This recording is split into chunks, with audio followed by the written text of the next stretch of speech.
এবার বারুইপুর পর্যন্ত সম্প্রসারিত হোক মেট্রো। সাংসদে বলিষ্ঠ কণ্ঠে যাদবপুর লোকসভা কেন্দ্রের সাংসদ সায়নী ঘোষের।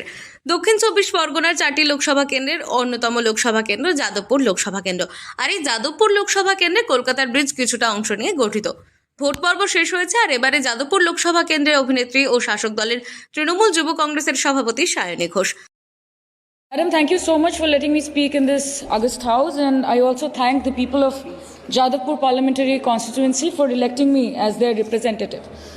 Madam, metros are the fastest and the most convenient and the cheapest mode of urban commuting, and there has been several ongoing projects to extend the Kolkata metro. However, the Baruipur Kobi Subhash, also known as the Garia metro extension, was proposed in the railway budget of 2011-2012, but there has been no positive movement since then.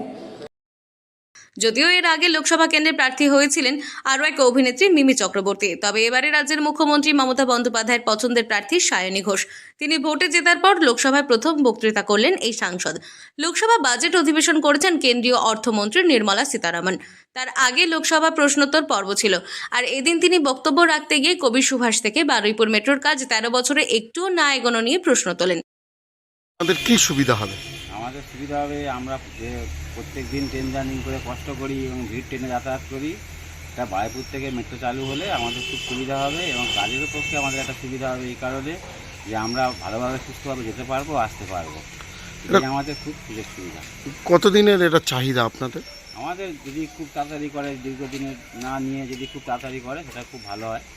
হ্যাঁ, যত দেরি হচ্ছে তত train লোক সংখ্যা বাড়ছে এবং ট্রেনের চাহিদাও ভিড় হচ্ছে খুব। এই হিসেবে আমাদের তাড়াতাড়ি হলে খুব ভালো হয়। কতটা খুশি যদি চালু হয়? আমরা খুব খুশি হব। এদিন সাংসদদের নিজেদের এলাকায় সংসদীয় কেন্দ্রের সমস্যা নিয়ে প্রশ্ন তোলে। তার মধ্যে মূল প্রশ্ন ছিল মেট্রো রেল সম্প্রসারণ প্রসঙ্গ নিয়ে। 2011-12 অর্থবর্ষে রেল বাজেট কবি সুভাষ থেকে বারুইপুর পর্যন্ত মেট্রো সম্প্রসারণের অনুমোদন হয়েছিল, তবে তার কোনো কাজই হয়নি। সেই বাজেট উল্লেখ করা হয়েছিল 2017 সালের মধ্যে বারুইপুর আদিগঙ্গার ওপর দিয়ে মেট্রো লাইনের নির্মাণ কাজ শেষ হবে, কিন্তু সেই কাজ আজও এগোয়নি। এদিন তিনি অভিযোগ তোলেন রেল বোর্ড অফ প্রয়োজনীয় অনুমোদন দেয়নি, আর মাত্র কলকাতা থেকে 25 কিলোমিটার দূরে বারুইপুর এই বৃহত্তম শহর, যা কলকাতার একটি অংশ। প্রতিদিন কয়েক লক্ষ মানুষ তাদের বিভিন্ন জীবিকার জন্য কলকাতায় আসতে হয়। তাই তিনি বলেন মেট্রো রেলের জন্য কেন্দ্রীয় সরকার অনুমোদন দেন এবং যাকে শীঘ্রই এই কাজ চালু হয়। দক্ষিণ 24 পরগনা থেকে সুমন সাহার রিপোর্ট, লোকাল 18 বাংলা।